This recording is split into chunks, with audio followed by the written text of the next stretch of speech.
कमलं श्रीगुरून् वैष्णवांश्च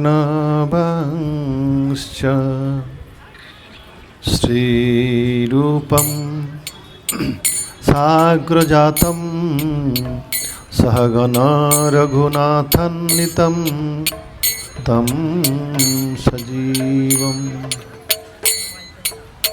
साद्वैतं सावधूतं परिजनसहितं कृष्ण चैतन्यदेवं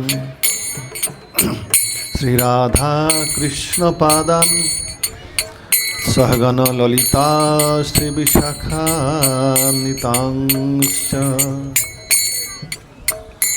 जय राधा माधव जय कुंज बिहारी जय राधा माधव जय कुंज बिहारी जय राधा माधव जय कुंज बिहारी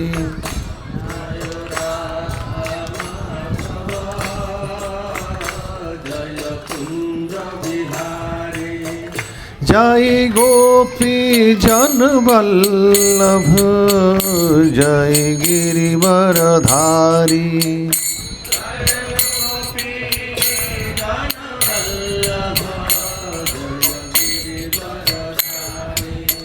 जय गोपी जन वल्लभ जय गिरिवरधारी जय गोपी जन वल्लभ जय गिरिवर जय राधा माधव जय कुंज बिहारी जय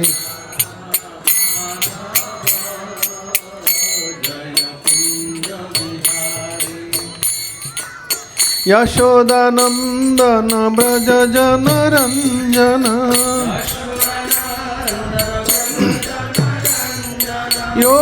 यशोदानंदन ब्रज जन रंजन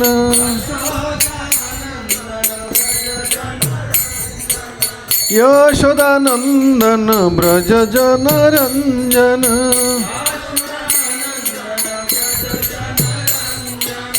यमुना तीरवनचारी जय कुंज बिहारी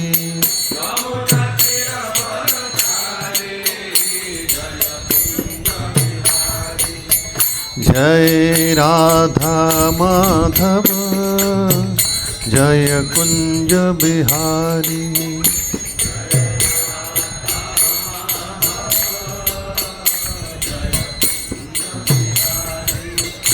हरे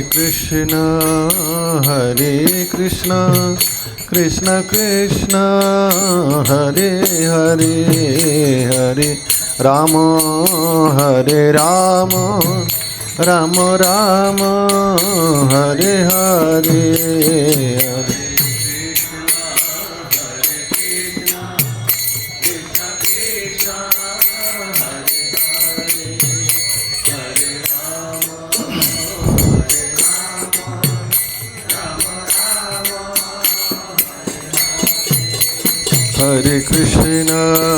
हरे कृष्ण कृष्ण कृष्ण हरे हरे हरे राम राम राम हरे हरे हरे कृष्ण डबल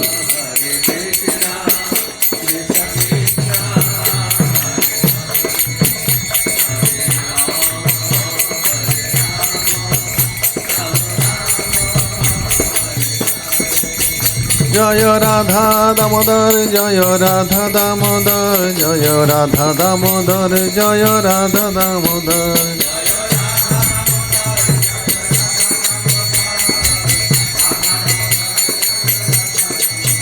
जय राधा माधव राधा माधव राधा माधव जय राधा माधव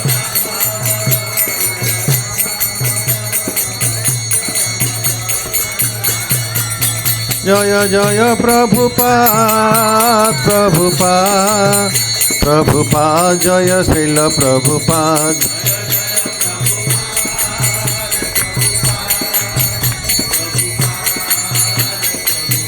निताय गौर हरि बोल हरि बोल हरि बोल हरि बोल।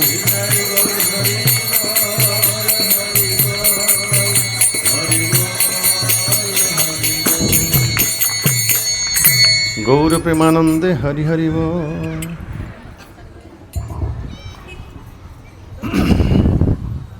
तो कथा आरंभ होने से पहले हम हरे कृष्ण नामठ संघ सूरत की तरफ से आभार प्रकट करते हैं श्रीमान उमेश सिंह प्रभु और उनके परिवार और उनके सहकारी वृंद को। उमेश सिंह प्रभु यहाँ है? उमेश प्रभु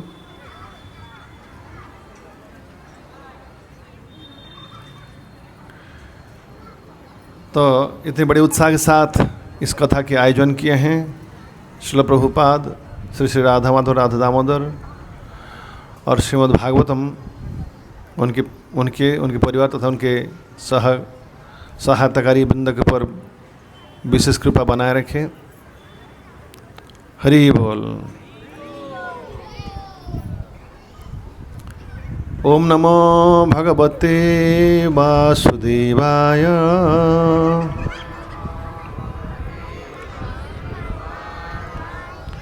ओम नमो भगवते वासुदेवाय।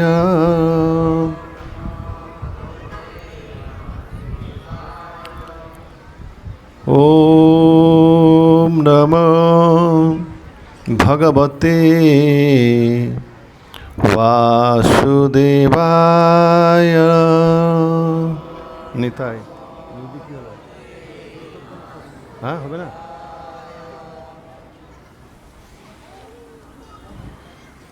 लेके दो लेके दो उसे बुलाओ ना। रघुनाथ प्रभु नारायणं नमस्कृत्यं नरं चैव नरोत्तमं देवीं सरस्वतीं व्यासं ततो जयमुदीरयेत्। नष्टप्रायेषु भद्रेषु नित्यं भागवत सेवया भगवती उत्तम श्लोके भक्तिर्भवति नैष्ठिकी।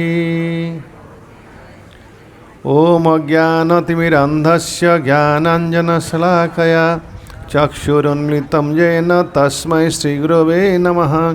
श्रीचैतन्यमनोभीष्टं स्थापितं येन भूतले स्वयं रूपकदा मह्यं ददाति स्वपदान्तिकं। नमो ओं विष्णुपादाय कृष्णप्रेष्ठाय भूतले श्रीमते भक्तिवेदांत स्वामिनिति नामिने। नमस्ते सारस्वती देवे गौरवाणी प्रचारिणे निर्विशेषशून्यवादी पाश्चात्यदेशतारिणे। वाञ्छाकल्पतरुभ्यश्च कृपा सिन्धुभ्येव च पतितानां पावनेभ्यो वैष्णवेभ्यो नमो नमः। जय श्री कृष्ण चैतन्य प्रभु नित्यानंद श्री अद्वैत गदाधर श्रीवासादि गौर भक्तवृंद। हरे कृष्ण कृष्ण कृष्ण हरे हरे हरे राम राम हरे हरे। मूकं करोति वाचालं पंगुलं हेतगिरिं यत्कृपातमहं वन्दे श्रीगुरुतारिणं श्रीचैतन्येश्वर परमानंद माधव।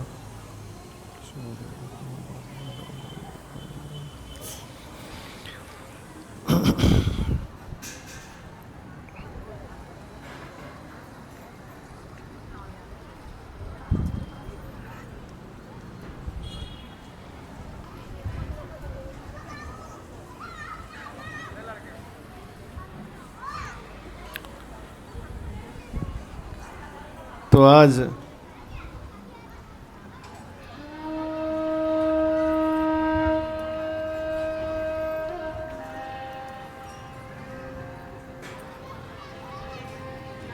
बहुत धीरे।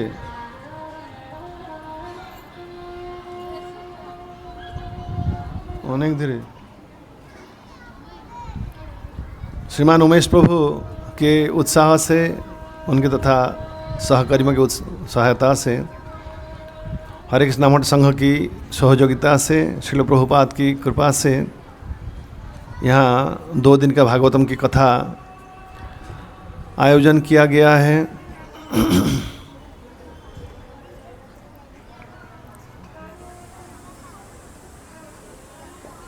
तो आज पहला दिन है।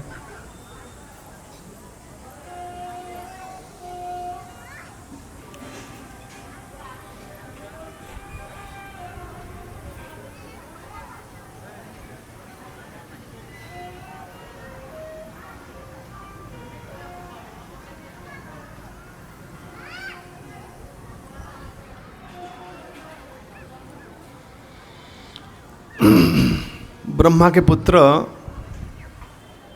भृगु मुनि है। भृगु की वंश परंपरा में आगे चलते हुए शौनक ऋषि आते हैं। शौनक ऋषि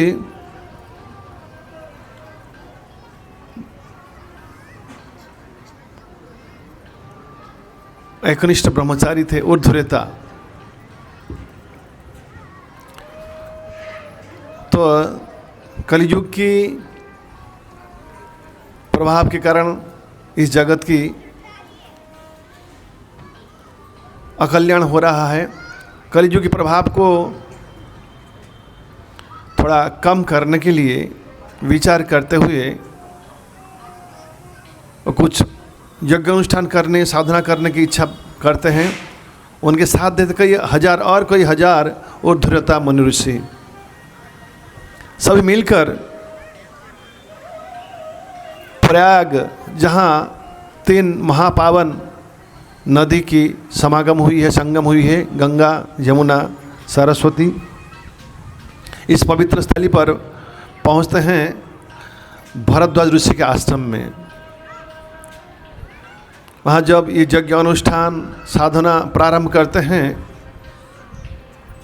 तो जब कुंभ मेला आती है उनके भजन साधन में व्याघात होता है, बड़े दुखी हो जाते हैं, चिंतित हो जाते हैं। तो भरद्वाज मुनि के मार्गदर्शन की प्रार्थना करते हैं। भरद्वाज मुनि उन्हें कहते हैं, हे ऋषिगण, आप इतनी 3 नदियों के स्वामी, उनके पास आश्रय लीजिए, उनकी मार्गदर्शन लीजिए। वेणीमाधव, भगवान श्री वेणीमाधव जो स्वयं विष्णु है, सभी मुनि ऋषि भगवान श्री वेणीमाधव के चरण में आश्रय लेते हुए उन्हें प्रार्थना निवेदन करते हैं कि हे भगवान, आप सृष्टि के कारण है, आप नियंता है, आप आदि पुरुष है, आपसे सारा सृष्टि का उत्पत्ति हुई है। आप कृपया इस सृष्टि के कल्याण के लिए हमें मार्गदर्शन कीजिए। इस कली की प्रभाव को प्रशमित करने के लिए हमें कुछ मार्ग बताएं। हम उसके लिए कुछ यज्ञ, साधना, भजन करना चाहते हैं। आप हमें स्थान बताएं। तो भगवान श्री वेणीमाधव कहते हैं, हे ऋषिगण, आपकी प्रार्थना स्तुति में मैं बहुत प्रसन्न हूँ। मैं मेरा प्रिय सुदर्शन को भेजता हूँ, चक्र को, इनका अनुगमन करो। ये जहाँ जाकर बैठ जाएंगे, समझना वही आपकी भजन साधन की स्थली होगी। तो सुदर्शन चक्र को प्रेरण करते हैं भगवान श्री वेणीमाधव। उस चक्र की अनुगमन करते हैं हजार संख्या के मुनि ऋषि, जिसमें प्रमुख है शौनक। ये चक्र घूमते हुए चक्र तीर्थ नमीश अरण्य में पहुंचते हैं, नमीश अरण्य में। और नमीश अरण्य के एक स्थान पर चक्र घूमते हुए धरती पर समझ आता है। वहाँ जल का स्रोत निकलता है। आज वो स्थान विराजमान है जहाँ चक्र तीर्थ का जल घूम रहा है। तब मुनि ऋषि एकत्रित हो गए और अपनी भजन साधन यज्ञ प्रारंभ कर दिया। 88,000 मुनि ऋषि एकत्रित हुए नैमिषारण्य की इस भजन साधन में। और वहाँ पहुँचे सुत गोस्वामी। सुत गोस्वामी को शौनक ऋषि जिन्हें प्रमुख थे 88,000 मुनि ऋषियों में, उनको उच्च आसन दिया गया। उन्हें निवेदन किया गया कि इस साधन भजन कथा का वो पौरोहित्य करें। तो सुत गोस्वामी सभी मुनि ऋषियों को कहते हैं कि हे ऋषिगण, हे प्रिय शौनक, देवर्षि नारद बड़े कृपालु होकर मुझे जिस कथा बताए हैं वो कथा मैं आप सबको मैं सुनाता हूँ। कृपया बड़ी श्रद्धा और एकनिष्ठ चित्त को स्थिर करते हुए उसका श्रवण करो, जिस कथा के द्वारा आपका हृदय सुशीतल हो जाएगा। सुत गोस्वामी कहना प्रारंभ करते हैं कि एक समय नारद जी स्वयं देवर्षि नारद आध्यात्मिक जगत से उतर कर आते हैं धरित्री पर। नारद जी जो कहा है वही कथा सिर्फ दोहरा रहे हैं।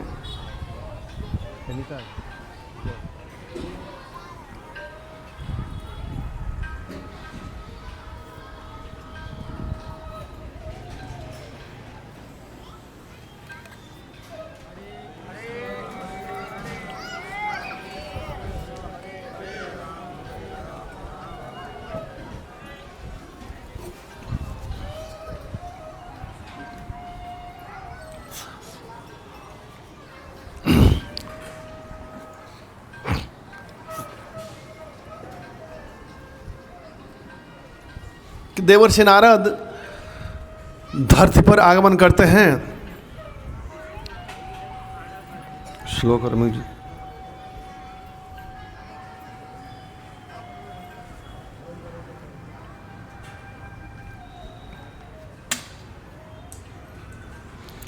और उनको ज्ञात धरती पर बहुत महापुण्य तीर्थ है, तीर्थ भ्रमण करने लगते हैं। गया, काशी, प्रयाग, रामेश्वरम, श्रीरंगम सभी तीर्थ भ्रमण करते हैं, परंतु उदास हो जाते हैं। उन्हें देखा ज़्यादातर तीर्थ में जो सत धर्म, शुद्ध धर्म की उपस्थिति नहीं है, उसमें सब कली का प्रभाव इतने अब अधिक हो गया है कि वहाँ भी छल प्रवेश कर गया है। जात लोग अर्थ में और स्त्रियों में रुचि रखे हैं, शुद्ध धर्म के प्रति रुचि कम है, इंद्रिय भोग में और अर्थ में। नारद मुनि शौनक ऋषि कह रहे हैं, इस तरह बड़े चिंतित होकर, दुखी होकर और वृंदावन जाते हैं। ब्रज वृंदावन में जब यमुना के तट पर और गुजर रहे थे, उन्होंने देखा कई सारे स्त्रियों की उपस्थिति में एक बहुत ही सुंदर युवती स्त्री रो रही है बैठकर, और उनकी बगल में दो वृद्ध लेटे हुए हैं और चैतन्य है।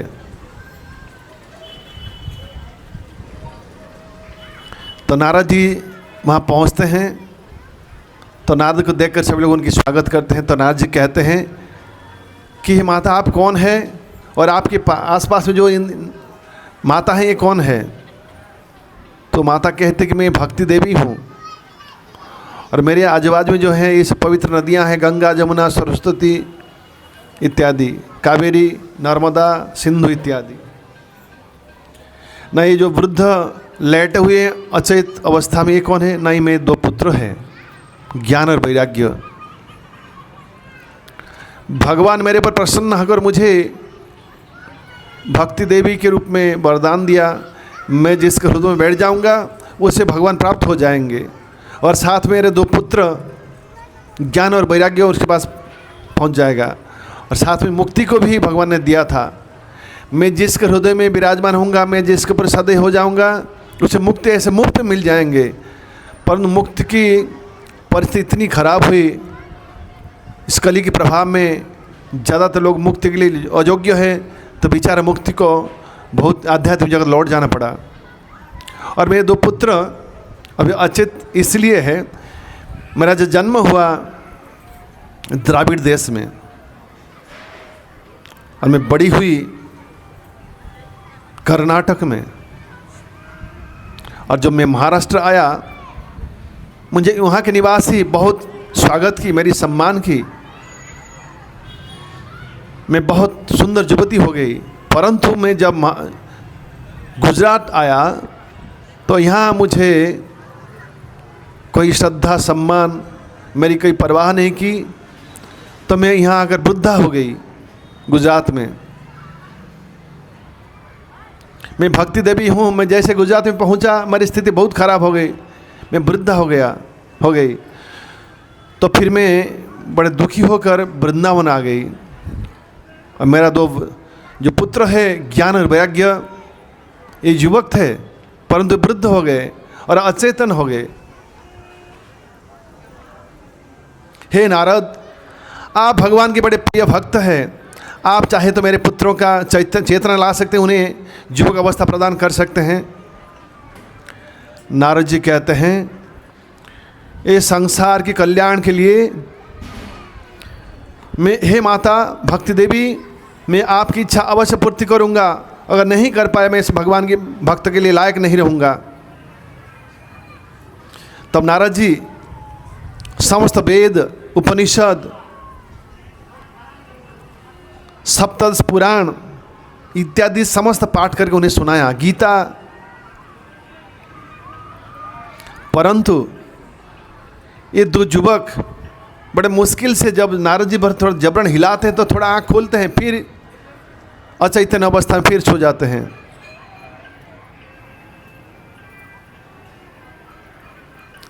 नारद जी कई बार प्रयास करते हैं लेकिन निष्फल होकर रहते हैं। फिर नारद जी वहाँ से निकलकर तब शून्यवाणी होता है कि संत शिरोमणि की सहायता लो, वो आपको मार्गदर्शन करेंगे। फिर शून्यवाणी समाप्त हो गया। फिर संत को ढूंढने के लिए नारद मुनि निकले, पुनः फिर सारे तीर्थ भ्रमण किया। सबको पूछते हैं कहाँ संत मिलेंगे, इस ज्ञान वैराग्य की चेतना वापस लाने के लिए कौन सहायता मार्गदर्शन करेगा, कैसे होगा। इस तरह वो पहुँचते हैं हिमालय बदरिकाश्रम में, जहाँ नरनारायण भगवान अवस्थान करते हैं। मूर्ति और धर्म के पुत्र रूप में भगवान नरनारायण प्रकट हुए। कलियुग का इस भारत भूमि के धर्म है तपस्या, इसलिए महाराज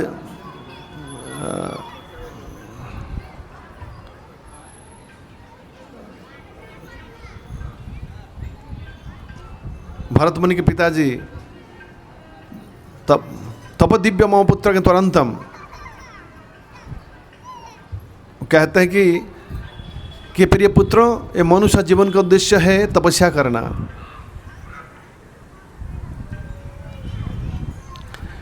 तो भारत पूरे धरित्री को कहते हैं भारतवर्ष, और जो हमारे ये जो भारत है, भारत खंड है।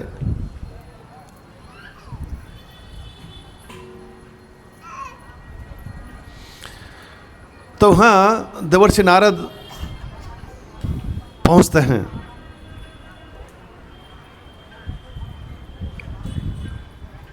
बदरिकाश्रम में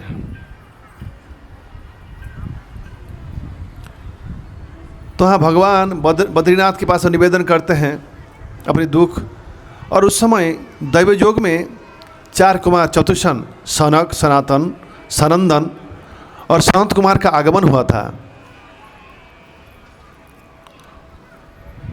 उन्हें निवेदन करता अपने हृदय के दुख की कथा कि हे चतुषन, आप लोग कृपया मेरे दुख की निरसन कीजिए।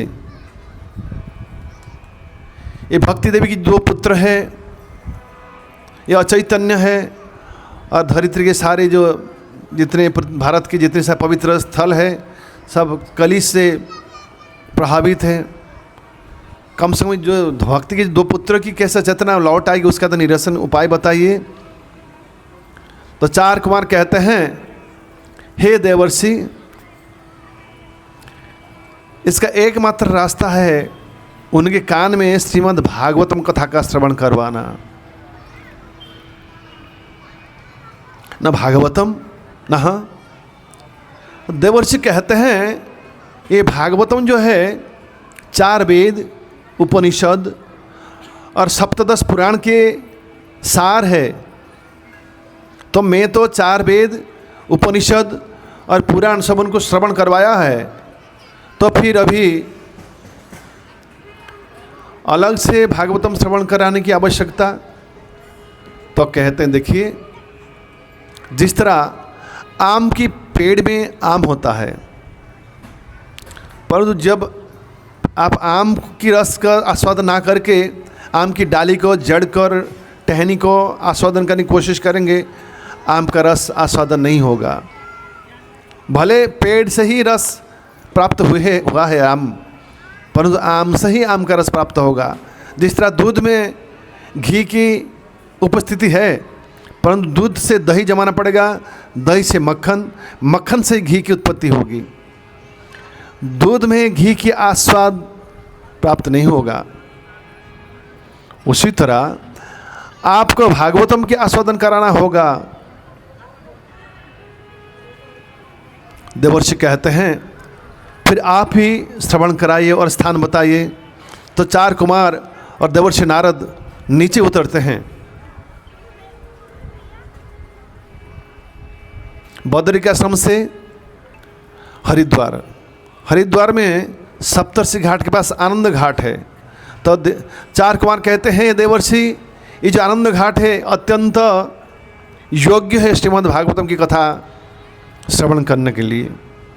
वहाँ आसपास इतना सुरम्य है, वहाँ के पशु पक्षी हिंसा शून्य है, अहिंसक है, और वहाँ की वातावरण बिल्कुल महासात्विक है, चलते वहीं श्रवण करते हैं।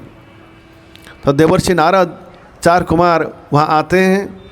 देवर्षि नारद जजमान बनते हैं और 4 कुमार को पुरोहित बनाते हैं, उन्हें उच्च आसन देते हैं, उन्हें सम्मान करते हैं, पाद्य अर्घ्य के द्वारा उनकी पूजा करते हैं और कहते हैं कि आप ही हमें श्रवण कराइए। ये कथा जब श्रवण होने वाला था तो वहाँ बहुत सारे मुनि ऋषि का आगमन हुआ। व्यास, याज्ञवल्क्य, च्यवन, वशिष्ठ इत्यादि महान ऋषि वहाँ उपस्थित हुए।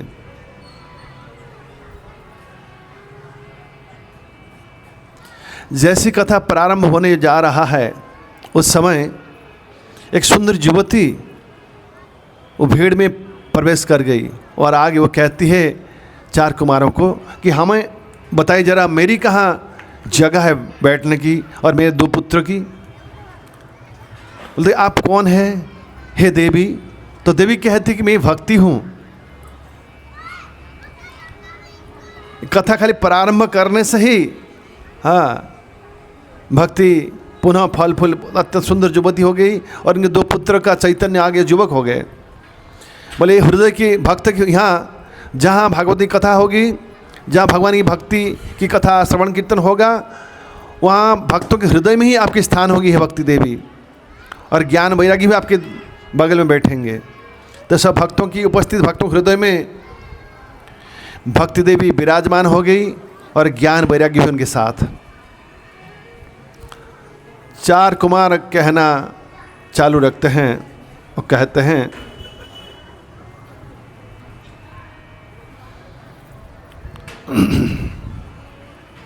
कि इस भागवत के महात्म्य नारद जी की तरह कुछ बताइए। 4 कुमार को कहते हैं। वो कहने लगते हैं, द्राविड़ देश में तुंगभद्रा नदी के किनारे एक गांव था। उस गांव में कई सारे कुलीन ब्राह्मण निवास करते थे और उनमें से एक ब्राह्मण थे आत्मदेव, जो कि बड़े सम्भ्रांत ब्राह्मण थे। उनकी धर्मपत्नी थी धुंधुली, जो कि रूपवती थी, परंतु उस स्वभाव में थोड़ी रुक्ष थी। ये पति पत्नी निसंतान थे, बड़े दुखी थे।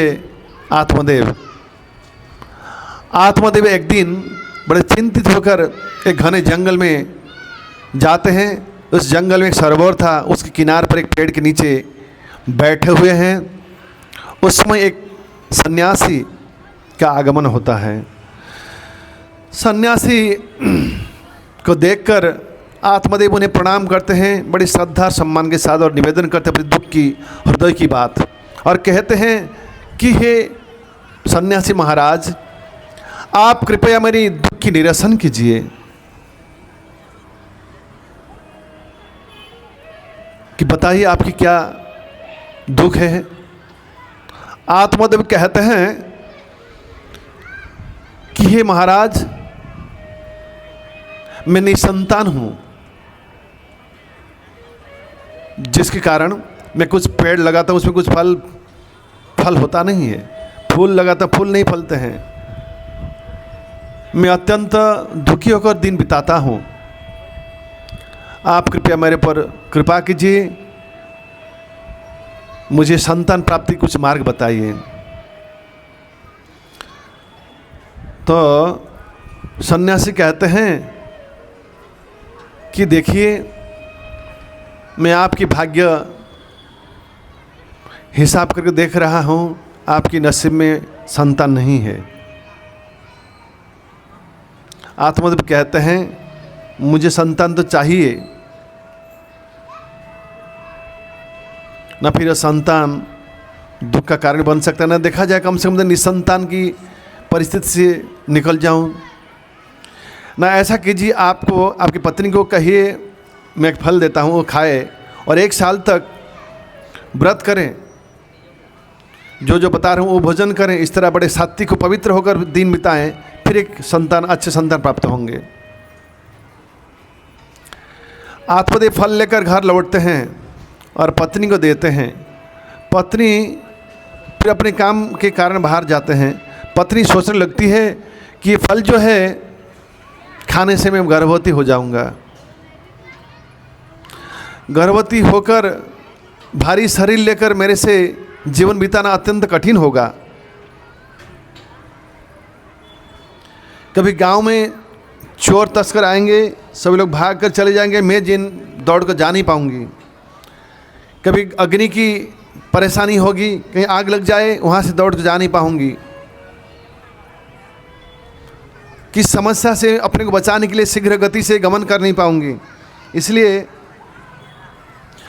और उठना बैठना सोना सब में दिक्कत होगी, खाने पीने में भी दिक्कत होगी। तो बेहतर है कि मैं ये फल को ना खाऊं। अब उसी गांव में उसकी एक बहन रहा करती थी। उसकी बहन उस समय गर्भवती थी। उस बहन को बुलाया, अपनी परेशानी बताई। तो बहन ने कहा कि आप ऐसा करो, तुम्हारी जो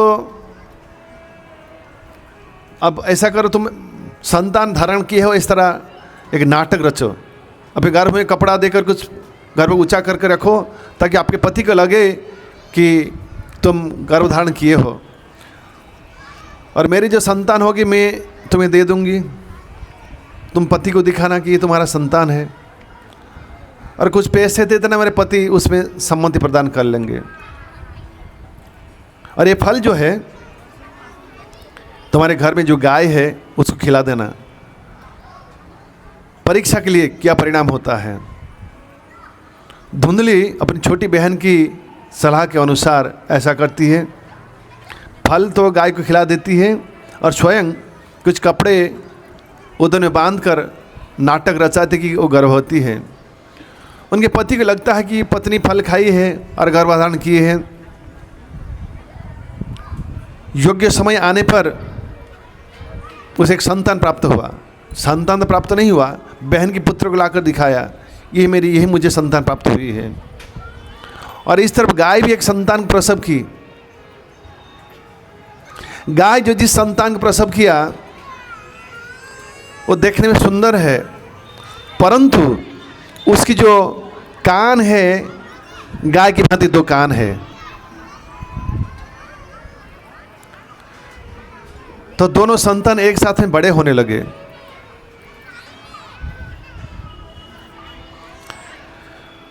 स्वभाव में लेकिन 2 विपरीत है, एक धार्मिक है और एक अधार्मिक है। जो मनुष्य जैसे लगता है, धुंधली के पुत्र है, उसका नाम रखा गया था धुंधुकारी, और जिसकी कान गाय की भांति है उसका नाम रखा गया था गोकर्ण। गोकर्ण बड़े धार्मिक, सत्यवादी, धर्मपरायण, और धुंधुकारी अत्यंत मिथ्याचारी, अत्याचारी, सारे दुष्ट गुण से भरा हुआ था। बाल्यकाल से ही उसकी दुष्टता प्रकट हो गया।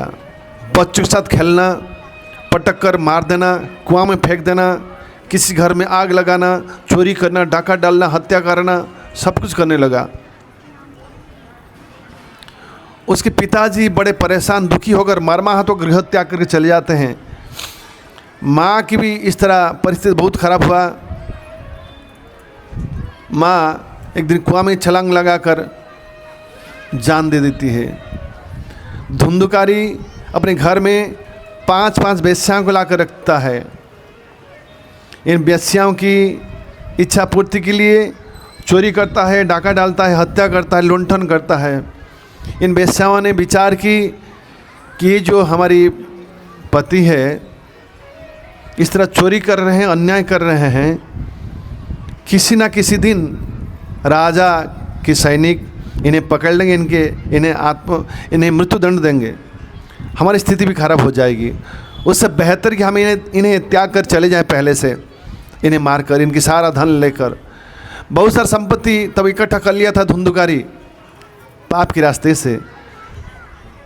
तो एक दिन 5 मिलकर इसके मुंह में अग्नि डालकर, गले में रस्सी बांधकर इसकी हत्या कर देते हैं 5 वेश्या, और सारे धन दौलत को बांट लेती है और चली जाती है वहाँ गृह त्याग करके।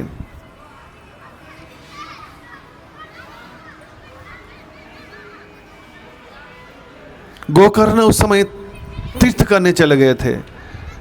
पिताजी घर छोड़कर त्याग करके चले गए थे, गृह त्याग कर। माँ की देहांत हो गया था, गृह शून्य था।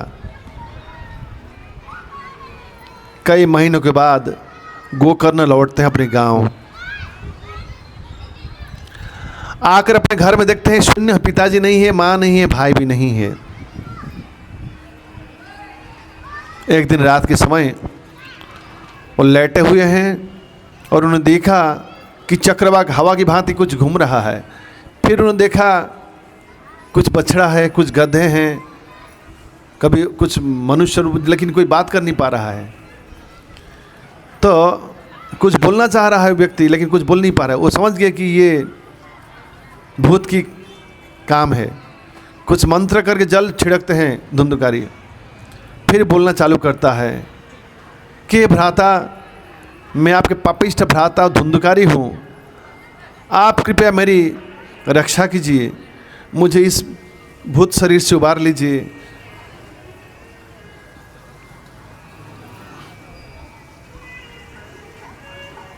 एक्चुअली धुंधुकारी को पता था कि उनके भाई चले गए थे। उन्होंने कहा, मैं तो कई सारे तीर्थ स्थान में तुम्हारा पिंड प्रदान किया, न 1000 पिंड देने से भी मेरा कुछ होगा नहीं, मैंने इतना पाप की है। धुंधुकारी एक दिन सूर्य की आराधना करते हैं। सूर्यदेव उन्हें कहते हैं तो इन्हें भागवतम श्रवण कराना पड़ेगा। यथायोग्य समय आने पर धुंधुकारी की गोकर्ण जो है सूर्य की आराधना करते हैं। सूर्यदेव उन्हें कहते हैं कि इनके उद्धार के लिए भागवतम की कथा का आयोजन करना होगा। तो योग्य समय के विचार करते हुए भागवतम की कथा व्यवस्था किया जाता है। गांव के सब निवासी कथा में उपस्थित रहते हैं और कथा के पौरोहित्य करते हैं स्वयं गोकर्ण। नीता आस्ते।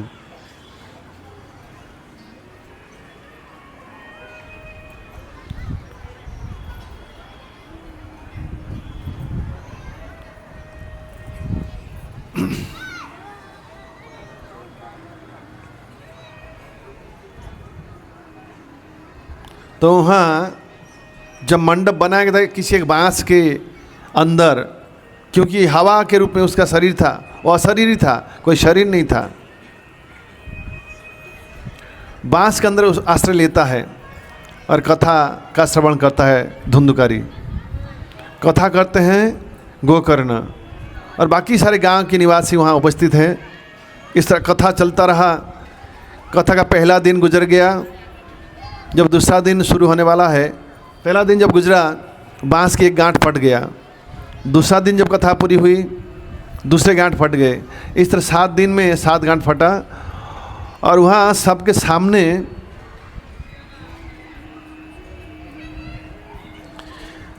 आध्यात्मिक जगत से विष्णुदूत उपस्थित हुए रथ लेकर और धुंधुकारी का दिव्य रूप प्राप्त हुआ।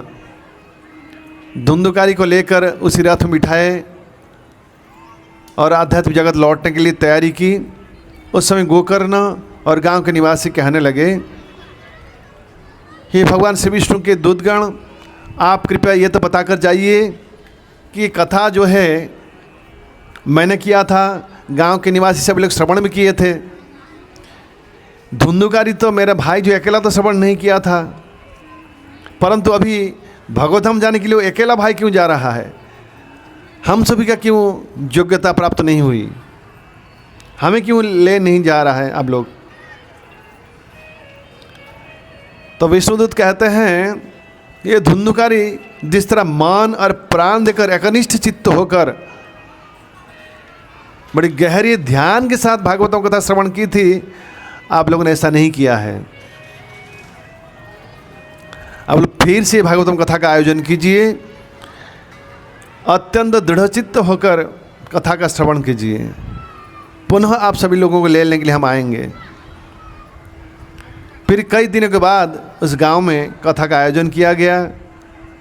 इस बार सभी लोग बड़े चौकन्ना होकर अपने मन, शरीर सब कुछ कथा स्थल में उपस्थित रखते हुए कथा का श्रवण करने लगे। गोकर्ण कथा का प्रारंभ किया। इस तरह 7 दिन कथा हुई, बड़ी ध्यान के साथ, श्रद्धा और भक्ति के साथ। सप्त दिवस कथा पूरी होने के बाद आध्यात्मिक जगत से रथ आए। इस बार बहुत सारे रथ आए थे और सभी लोगों को रथ में लेकर आध्यात्मिक जगत गमन किया। इस गोकर्ण की कथा जिस दिन भागवत कथा संपूर्ण हुआ। हरे कृष्ण कृष्ण कृष्ण हरे हरे, हरे राम राम राम हरे हरे।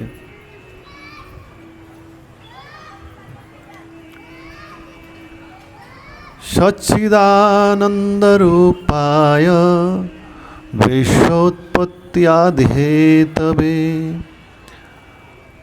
तापत्रय विनाशाय श्री कृष्णाय वयं नमः।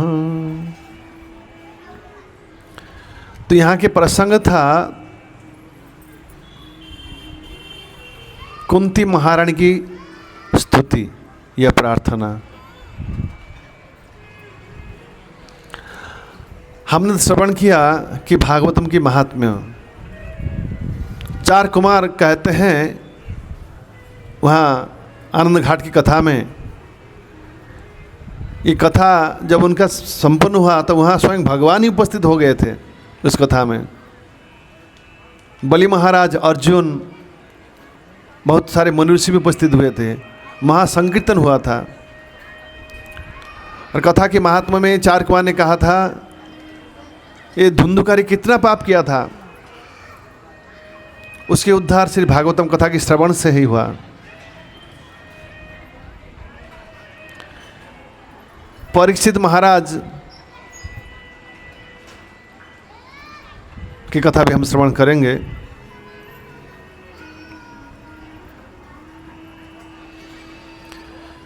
एक समय महाराज परीक्षित शिकार करने के लिए निकले हैं। क्षत्रिय राजा का धर्म है शिकार करना, अपने क्षत्रिय धर्म की अभ्यास बनाए रखना, नहीं तो युद्ध की मैदान में शत्रु की हत्या करना उनसे कठिन होगा। तो जब जा रहे थे सरस्वती नदी के तट पर महाराज परीक्षित ने देखा कि एक शूद्र की पोशाक पहने हुए एक व्यक्ति राजा की पोशाक पहना हुआ है, परंतु लगता है शूद्र की भांति दिखता है व्यक्ति, लेकिन परिधान किया राज पोशाक। और एक बैल जिसकी एक ही पैर है उसके ऊपर खड़ा हुआ है बेचारा, उसकी 3 पैर नहीं है, और उसके एक बगल में गाय खड़ी है, रो रही है। और ये राजा जो शूद्र है, राज पोशाक परिहित है, और पिटाई कर रहा है बैल की, उस चौथे पाँव को भी नष्ट करने की चेष्टा में है। तो महाराज परीक्षित अश्व से उतरकर उस व्यक्ति को रोकते हैं और पूछते हैं, अपनी तलवार निकालते हैं उन्हें वध करने के लिए। तो व्यक्ति अपनी डंडा फेंककर राजा की शरण में आ जाते हैं कि हे राजन, मैं आपकी शरणागत हूँ, आप कृपया मुझे बचाइए, आपके राज्य मुझे थोड़ा स्थान दीजिए रहने के लिए। राजा परीक्षित कहते हैं,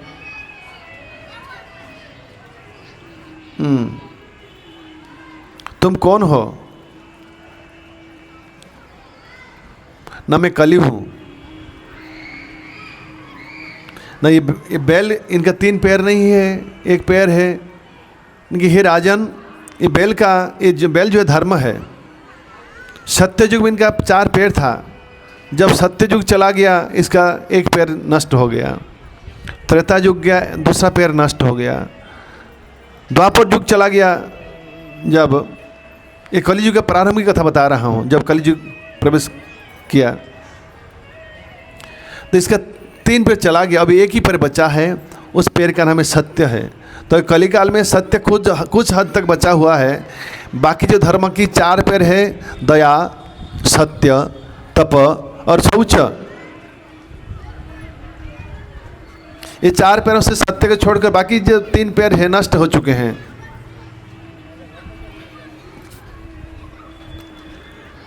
दया नष्ट होता है जहाँ तामसिक आहार, आमिष आहार किया जाता है, मांस, मछली, कांदा, लहसुन जब खाया जाता है, धर्म के एक पैर को हम नष्ट करते हैं इसकी भोजन करने से। इसलिए वस्तु को ग्रहण नहीं करना चाहिए। मांस, मछली, कांदा, प्याज, लहसुन ये कली के स्थान है। और दूसरा जो है धर्म की स्थान है तपस्या।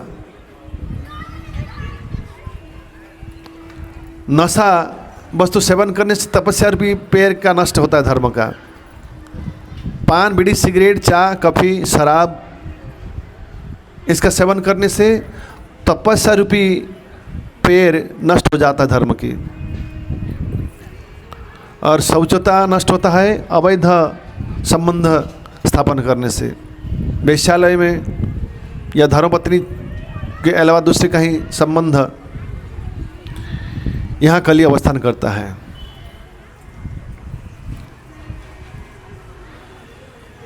और जहाँ ताश प्रसाद जुआ लटी खेला जाता है, वहाँ ये खेलने से वहाँ धर्म की सत्य रूपी पैर नष्ट होता है। तो खैर, तो कलियुग में सत्यता कुछ हद तक उपस्थित है, बाकी दया, तप, शौच नष्ट हो चुका है। न ये गाय जो है धरित्री माता है, रो रही है धर्म की हालत देखकर। तो राजा उन्हें मारने की जब उद्यत होते हैं, ये अपनी स्वयं को राजा के चरण में सौंप देते हैं और कहते हैं कि हे राजन, आप मेरी रक्षा कीजिए, मैं आपकी शरण में आया हूँ। तो शरणार्थी का रक्षा करना क्षत्रिय का धर्म है। तो राजा कहते हैं कि हे कली, मैं तुम्हें मेरे साम्राज्य में सीमित स्थान प्रदान करता हूँ। जहाँ जहाँ आमिष आहार होगी, तामसिक आहार होगी, ताश प्रसाद जुगार लटरी खेला जाएगा, नशा की सेवन होगी, जहाँ अवैध संबंध होगा, इन स्थानों पर तुम रहोगे। कली कहने लगे कि हे राजन, आप इतने धार्मिक हैं कि आपके साम्राज्य में ऐसा स्थान है ही नहीं, मुझे और कुछ स्थान दीजिए। राजा कहते हैं ठीक है, जहाँ अधिक सोना होगा तुम वहाँ रहना। तो भारत सरकार रिजर्व बैंक में जो नोट छपते हैं, पहले उस मूल्य के सोना डिपॉजिट रखते हैं, अर्थात जहाँ अधिक पैसा होगा, अर्थ होगा, वहाँ भी कली उपस्थित रहता है। तो इस कथा के बाद महाराज जब लौट रहे थे अपनी महल में, उनको प्यास लगी महाराज परीक्षित को। रास्ते में समीक मुनि की आश्रम आया। प्यासी होकर राजा परीक्षित जाते हैं समीक मुनि के आश्रम में। समीक मुनि उस समय ध्यानस्थ थे। महाराज परीक्षित जितनी बार उनको जल निवेदन किया, जल के लिए प्रार्थना की, परंतु ऋषि कुछ आवाज़ नहीं दी। राजा लौटकर आश्रम से निकले। आश्रम के बाहर एक मृत सर्प पड़ा हुआ था। धनुष के अग्रभाग में उस मृत सर्प को लेकर महाराज परीक्षित पुनः लौटकर आए आश्रम के अंदर। ध्यानस्थ ऋषि के गले में लपटा दी मरा हुआ सांप को और निकल पड़े महल की ओर। ये संदेश वहाँ नदी के किनारे खेल रहे हैं अपरिपक्व ब्राह्मण पुत्र श्रृंगी मुनि, जो कि समीक मुनि के पुत्र है, उन्हें मिला।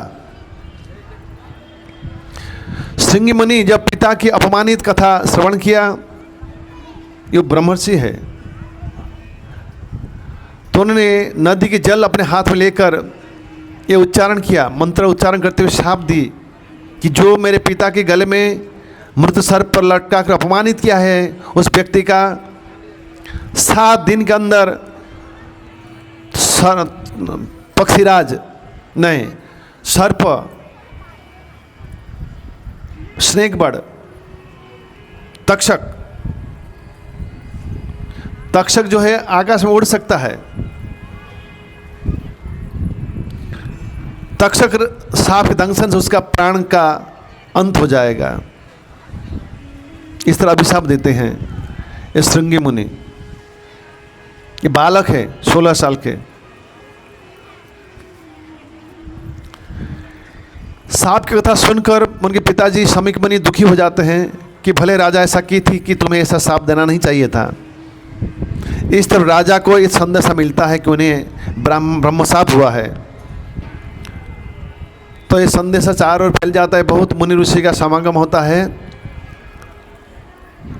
अलग अलग मुनि ऋषि उन्हें अलग अलग धर्म की अंग आचरण करने की उपदेश देते हैं, परंतु अंत में व्यास पुत्र सुखदेव गोस्वामी का आगमन होता है। सुखदेव गोस्वामी को बैठने के लिए आसन देते हैं।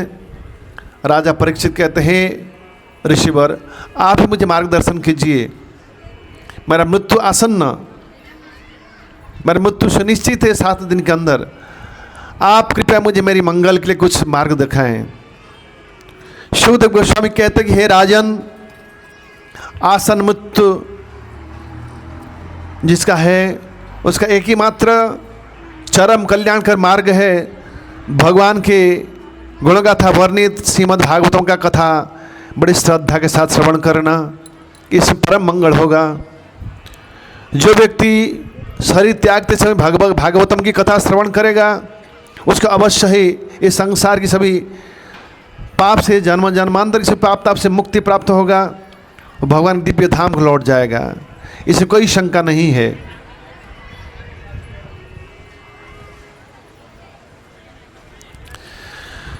तो परीक्षित महाराज कहते हैं कि हे ऋषिवर, आप ही मेरा पुरोहित बनिए, पौरोहित्य की जिस कथा श्रवण कराने के लिए। सुखताल एक स्थान अभी भी विद्यमान है। हरिद्वार जाते समय एक जगह है सुखताल, वहाँ गंगा के तट पर महाराज परीक्षित बैठ जाते हैं। सुखदेव गोस्वामी भागवतम कथा का प्रारंभ करते हैं। वहाँ व्यासदेव के भी आगमन होता है, उनके पिताजी नारद जी की भी आगमन होता है। इस तरह कई हजार ऋषि वहाँ एकत्रित हो जाते हैं और इस तरह 7 दिन कथा श्रवण कराते हैं। शुकदेव गोस्वामी जो 7वां दिन होता है, बीच में परीक्षित महाराज शुकदेव गोस्वामी को बीच में शुकदेव गोस्वामी परीक्षित महाराज के पूछते कि हे राजन, आपको क्या भूख प्यास नहीं लगती?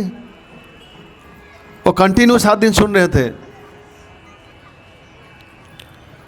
परीक्षित महाराज अर्जुन के पोते हैं, वो कहने लगते हैं कि हे ऋषिवर, आप जो मुझे कथा का अत्यंत उच्च चरम रस मिठास मेरे कान में दे रहे हैं, मैं कान के द्वारा उसकी रस का पान कर रहा हूँ। मैं हृदय में पहुँचकर वहाँ इतना सुंदर अनुभव दे रहा है, मेरा सारे भूख और प्यास सब मिट रहा है और मैं कंटिन्यू कथा रूपी अमृत का पान कर रहा हूँ। और कैसे ना, जिस तरह एक पात्र से तैल दूसरे पात्र जब हम बदलते हैं बड़ी ध्यान के साथ करना होता है, उसी तरह मैं बड़ी ध्यान के साथ आपकी कथा में श्रवण कर रहा हूँ, मेरे 2 कानों को पिला रहा हूँ और मेरे हृदय में पहुंचकर मुझे एक बहुत उच्चतर रस का आस्वादन करा रहा है। और इसी कथा की पान करके मैं शक्तिमान हूँ, मुझे दूसरे भोजन की आवश्यकता नहीं है। 7वें दिन में तक्षक उस समय राजा को एक फल का दान करते हैं, उस फल से तक्षक निकलते हैं। तक्षक तब परीक्षित महाराज को दंशन करते हैं और तुरंत वैकुंठ लोक से विष्णुदूत आते हैं और परीक्षित महाराज को आध्यात्मिक जगत ले जाते हैं, वैकुंठ जगत। क्योंकि परीक्षित महाराज संपूर्ण आध्यात्मिक चेतना में थे, भगवत चिंतन में पूरा डूब गए थे।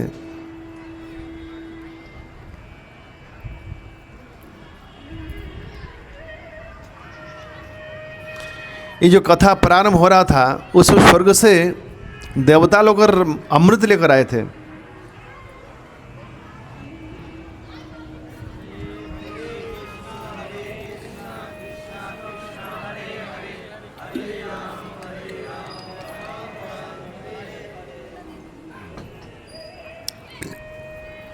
कधेरे शुकदेव गोस्वामी, आप ये अमृत लीजिए, सभी को पिलाइए और परीक्षित महाराज को पिलाइए, वो अमर हो जाएंगे और बदले में हमें भागवतम की कथा श्रवण कराइए। शुकदेव गोस्वामी कहते हैं भागवत की कथा इतना चरम उच्च वस्तु है, उस कथा के साथ अमृत का तुलना नहीं हो सकता है। ये अमृत के बदले में कथा श्रवण का ये जो लेन देन, ये समतुल्य नहीं। जाओ, एक तरफ अमृत रखा जाए, एक तरफ भागवत की कथा रखा जाए, ये उसके साथ तुल्य नहीं है। हम जिस वस्तु को लेते हैं उसके बदले में उसी वस्तु का समतुल्य पैसा भी देते हैं। देवता लोग सोच रहे थे कि अमृत जो है हम देंगे तो उसका समतुल्य भागवतों की कथा होगी। शुकदेव गोस्वामी कहते हैं उसकी समतुल्य नहीं है, इससे अनंत गुण ऊंचा है इस कथा के मूल्य।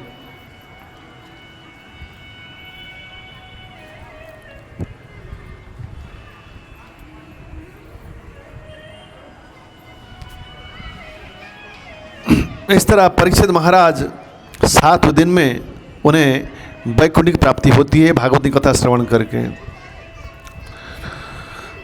श्रीमद् भागवतम में कई सारे स्तव हैं, स्तुतियां हैं। श्रीमद् भागवतम 18,000 श्लोक समन्वित है। व्यासदेव इसकी रचयिता है। व्यासपुत्र शुकदेव इस कथा परीक्षित महाराज को श्रवण कराते हैं। इस कथा कई बार कितने सारे अधिवेशन हुए हैं। एक अधिवेशन हुआ था, आपने सुना भी, गंगा के तट पर हरिद्वार में आनंद घाट पर। दूसरी कथा की सुना आपने यहाँ गोकर्ण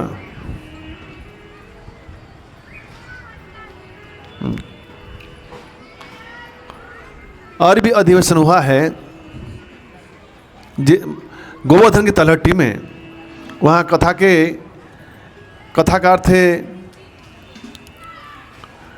भगवान के खास मित्र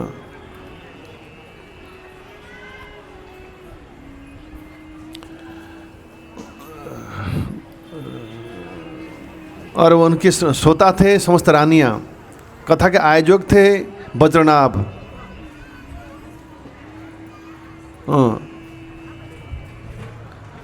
तो उस समय परीक्षित महाराज को निवेदन किया गया था कि आप जो कली की प्रभाव को रोकिए, वो कथा में व्याघात डालेगा। परीक्षित महाराज कहते हैं, उद्धव जी थे कथा के वक्ता पुरोहित और जजमान थे वज्रनाभ, कृष्ण के पुत्र प्रद्युम्न के पुत्र अनिरुद्ध के पुत्र वज्रनाभ है। वज्रनाभ मथुरा में रहा करते थे और उस समय सभी रानियाँ मथुरा में आकर रहती थी। तो गोवर्धन की तलहटी में एक कथा का आयोजन किया गया था। वहाँ कथा के पौरोहित्य कर रहे थे उद्धव जी, जो कि भगवान के अत्यंत करीब के व्यक्ति है। उद्धव भगवान को बहुत ही प्रिय है। भगवान कहते हैं एक समय, हे उद्धव, मेरे स्वयं पत्नी लक्ष्मी, स्वयं ज्येष्ठ भ्राता बलभद्र भी इतने प्रिय नहीं है तुम जितना मुझे प्रिय हो। मैं जैसा तुम्हें गाढ़ आलिंगन करता हूँ, इतना ना तो मेरे पत्नी को करता हूँ, ना तो मेरे ज्येष्ठ भ्राता बलदाऊ को करता हूँ, जितना तुम्हें मैं प्रेम या आलिंगन करता हूँ उद्धव। और उद्धव को देखने में बिल्कुल कृष्ण जैसे हैं, खाली मोर पंख नहीं है। बृहस्पति शिष्य उद्धव है, ज्ञान में बृहस्पति की तुल्य है, पर फिर भी उद्धव की कुछ कमी थी, जिसके कारण कृष्ण ने एक समय उनको ब्रज में भेजा था गोपियों से सीखने के लिए, और वो था कृष्ण प्रेम। खैर, तो इस तरह कई सारे अधिवेशन श्रीमद् भागवतम का हुआ है। श्रीमद् भागवतम में कई सारे प्रार्थनाएं हैं। भीष्म स्तुति, गोपी गीत, भ्रमर गीत, भिक्षुक गीत, वेणु गीत और एक कुंती गीत, कुंती स्तव। 12 स्कंध है, 18,000 श्लोक है। तब पहला स्कंध में पहली प्रार्थना है कुंती की। कुंती महारानी कोई साधारण स्त्री नहीं है, तो थोड़ा कुंती की इतिहास श्रवण करेंगे। कुंती महारानी की पिताजी है कुंती भोज, पाल्य पिताजी है, वो पालक है, परंतु जन्मदाता पिता जो है सुरसेन राजा। सुरसेन राजा के 6 पुत्र 5 कन्या थी, उनमें से कुंती है। अपने मित्र कुंती भोज की कोई संतान नहीं थे, जिसके कारण राजा सुरसेन एक कन्या कुंती को, जिसका नाम था पृथा, उस समय पृथा को दान में दे देते हैं राजा कुंती भोज को। कुंती भोज अपने नाम के अनुसार अपनी पुत्री का नाम रखते हैं कुंती। सुरसेन राजा के एक पुत्र है, कौन? कृष्ण के पिताजी वसुदेव, यानी वसुदेव और देवकी सगे भाई और बहन। तो कुंती के पुत्र अर्जुन है, वसुदेव के पुत्र कृष्ण है, ये मामा का पुत्र है, ये बुआ का पुत्र है। 2 भाई हैं, अर्जुन और कृष्ण।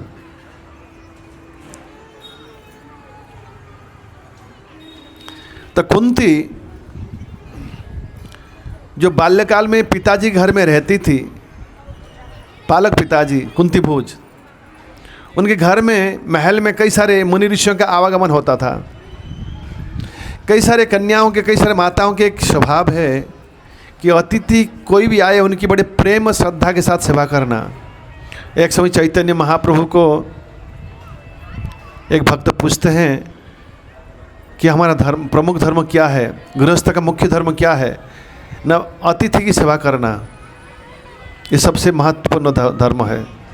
घर में जब कोई अतिथि आते हैं, बड़ी श्रद्धा और प्रेम के साथ उन्हें मीठी बातें करना, बैठने के लिए आसन प्रदान करना, जल प्रदान करना, कुछ भोजन हो तब उन्हें देना, ना कि उनकी अवॉइड करना, अवॉइड ना करें। जिस घर में अतिथि का सत्कार नहीं है वो सियार का खड्डा माना जाता है, शास्त्र कहते हैं।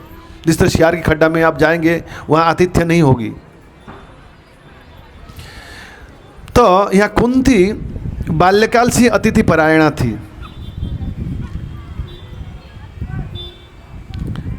तो महल में कई मुनि ऋषि का भी आवागमन होता था। उनकी बड़ी श्रद्धा प्रेम के साथ कुंती, उसमें बालिका है लेकिन बड़ी प्रेम के साथ सेवा करती थी। जल ला कर देना, भोजन परोसना। तो क्रोध में प्रसिद्ध एक ऋषि है दुर्वासा, महाक्रोधी। पर दुर्वासा मुनि एक ब्रज में जब आए थे, श्रीमती राधा ने उस समय अपनी सहेलियों के साथ खेल रही थी रोसई करने की। सभी सहेली दौड़कर भाग जाती है डर के कारण कि क्रोधी मुनि आए हैं दुर्वासा।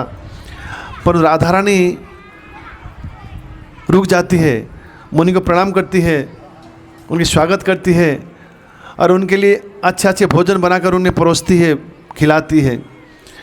भोजन के पश्चात ऋषि दुर्वासा उन्हें आशीर्वाद प्रदान करते हैं कि हे राधे, तुम्हारे जो भोजन खाएगा वो निरोग रहेगा और ये भोजन जब भी जो भी तुम बनाओगी अमृत न्याय उसकी स्वाद होगी। ये दुर्वासा मुनि का आशीर्वाद था राधा रानी के प्रति। ये आशीर्वाद आगे चलकर कृष्ण की बहाना बन गया।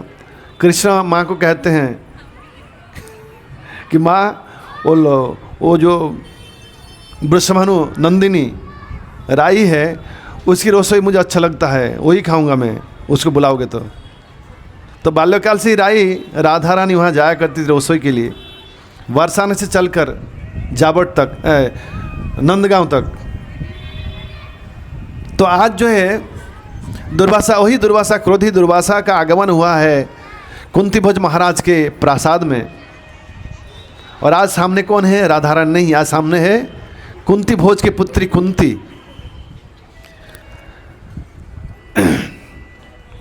कुंती बहुत ही अतिथि परायणा, सत्यवादिनी, सात्विक और बड़ पवित्र हृदय वाली, धर्मपरायणा, मीठी स्वभाव के हैं, ईर्ष्या शून्य। ऋषि को देखकर उन्हें बड़ सभक्ति प्रणाम, दंडवत प्रणाम करती है, उन्हें स्वागत करती है और बहुत सुंदर सुंदर व्यंजन बनाकर, भोजन बनाकर उन्हें परोसती है। और दुर्वासा ऋषि बड़े प्रसन्न चित्त होकर कुंती की भविष्य देखते हैं और ये पता चलता है कि कुंती आगे चलकर कुछ समस्या होने वाली है संतान के लिए। तो दुर्वासा मुनि जाते जाते उन्हें एक वर प्रदान करते हैं, हे कुंती, तुम्हारी सेवा से मैं बहुत प्रसन्न हूँ, मैं तुम्हें एक वरदान देता हूँ जिस वरदान तुम्हें भविष्य में बहुत काम में आएगा। तो कुंती ऋषि के इस इच्छा वरदान से संतुष्ट होकर बोले, मैं तुम्हें एक मंत्र प्रदान करता हूँ। इस मंत्र जब तुम उच्चारण करोगे, जिस देवता का आह्वान करोगे वो देवता आएंगे, तुम्हें एक संतान प्रदान करेंगे। तो कुंती कहती है, ठीक है, आप जो मेरे कल्याण के लिए देते हैं मैं स्वीकार करूंगी। दुर्वासा मुनि संतान प्राप्ति की दिव्य मंत्र प्रदान करके कुंती को आशीर्वाद करते हुए वहां से प्रस्थान करते हैं।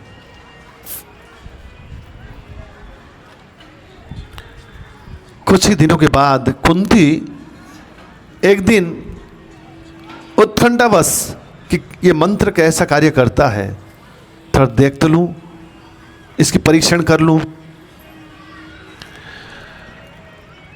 तो कुंती सूर्यदेव की मंत्र को उच्चारण करती है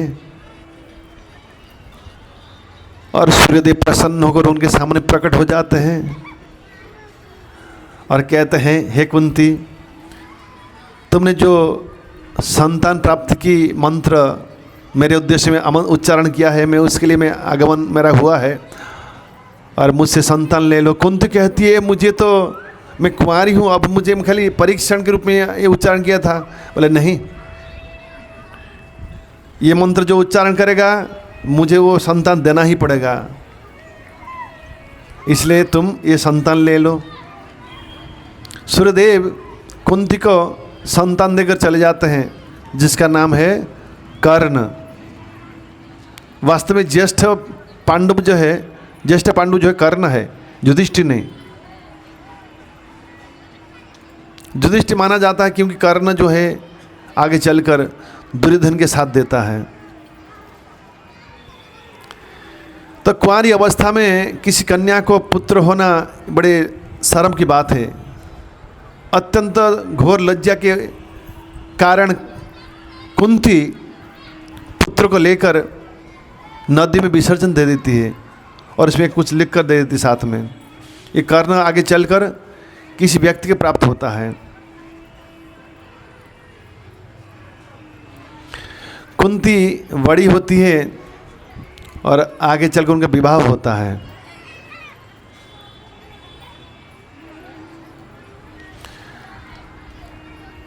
हस्तिनापुर के राजकुमार पांडु के साथ।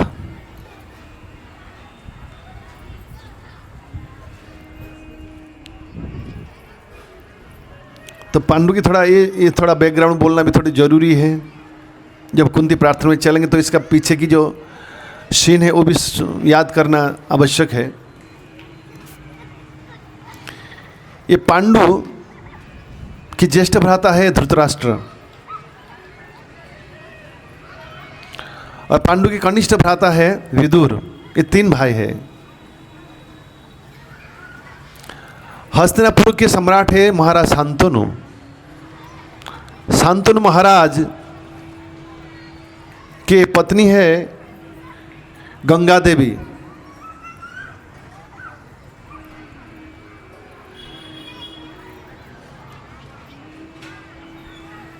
गंगा देवी को विवाह के लिए एक प्रस्ताव रखा महाराज शांतनु ने एक दिन।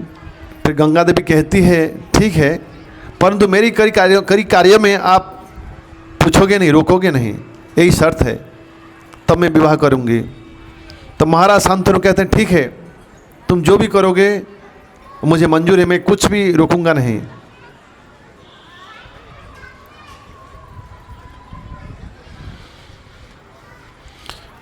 तो विवाह हुआ। विवाह के पश्चात संतान हुए। संतान को लेकर गंगा देवी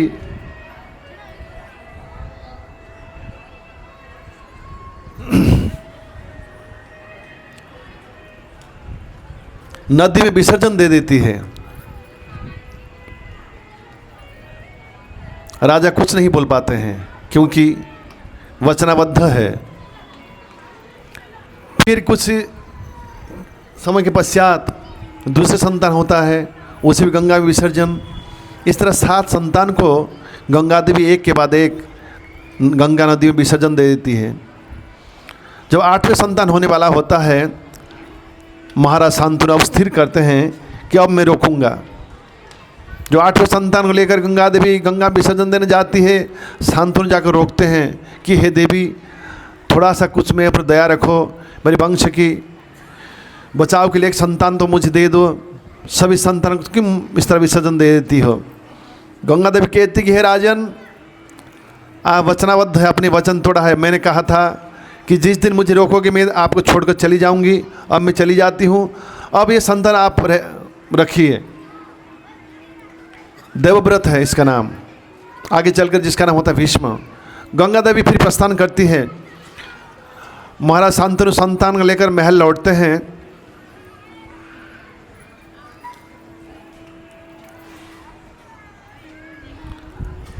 तो अभी हमें सूचना दिया गया है, उमेश प्रभु कह रहे कि कथा विश्राम देने के लिए। तो हम सोचते हैं कि फिर यहाँ से कल हम कथा कंटिन्यू करेंगे।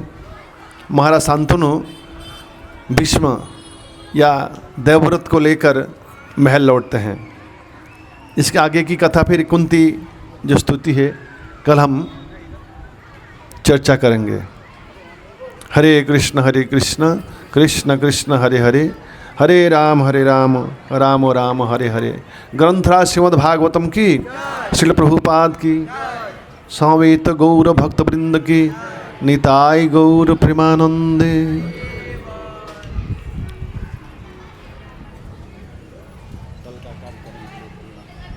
हरे कृष्ण। कल जो है इसी जगह पर 5:30 बजे से कथा का कार्यक्रम का शुरू होगा। कल सुबह 5 बजे मंगल आरती का कार्यक्रम है, जप है, फिर नगर संकीर्तन है 7 बजे, और उसके बाद सबके लिए प्रसाद है, और संध्या के समय फिर पुनः भागवत की कथा चालू होगी। आज जहाँ तक हुआ है आगे से होगी कल कुंती स्तुति। हरे कृष्ण। तो इस कथा के हमने पहले एक बार जो ये दिया था, श्रीमान उमेश सिंह प्रभु यहाँ उपस्थित थे, उस समय उपस्थित नहीं थे। बड़े उत्साह और चेष्टा करके वो कथा की व्यवस्था किए हैं। तो मैं और हमारे सभी भक्त बड़े प्रसन्न हैं इस कार्यक्रम की व्यवस्थापना से। तो श्रील प्रभुपाद, श्री चैतन्य महाप्रभु, श्री राधा माधव राधा दामोदर, उनके परिवार, उनके ऊपर, उनके सहकर्मी के ऊपर अशेष आशीर्वाद प्रदान करें। गौर प्रेमानंदे। हरि हरि बोल।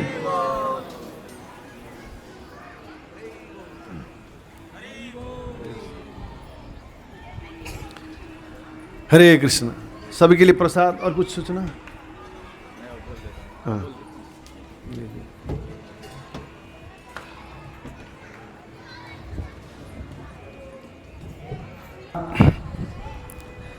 कथा, भागवत कथा 7 दिन की होती है, लेकिन जिसको सुनना है, समझना है तो 2 दिन में भी सीख जाएगा, नहीं तो उसको 2 महीना सिखाइए कुछ नहीं सीख जाएगा।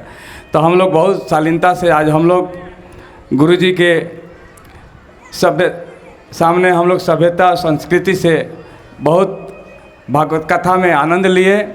और कल का प्रोग्राम गुरुजी ने बता दिया, सुबह 5 बजे से 8 बजे तक यहाँ का प्रोग्राम है। उसके बाद नगर संकीर्तन है और सरदार सोसाइटी है बाजू में, वहाँ से होते हुए हरिदर्शन खाड़ा होते हुए आएंगे। और विजय भाई महानगर पालिका के साहब हैं, इनके यहाँ जलपान की व्यवस्था की गई है। और हम लोग फिर यहाँ आएंगे 10 बजे 11 बजे, फिर प्रसाद है। उसके बाद में शाम को 4 बजे से 5 बजे तक 500 आदमी को पानी पूरी छूट के एकदम रहेगा। हरि बोल। जो समय से आ जाएगा उसको पानी पूरी की व्यवस्था की गई है। बाद में आएंगे तो उनको भाई माफ़ करेंगे। और कल का प्रोग्राम बहुत बड़ा प्रोग्राम है। कल यहाँ खड़ा होने की जगह नहीं मिलेगी, कल यहाँ खड़े होने की जगह नहीं मिलेगी क्योंकि बाहर के लोग, और कल रविवार है, बहुत लोग फोन आया कल आएंगे, कल तो सब लोग आएंगे।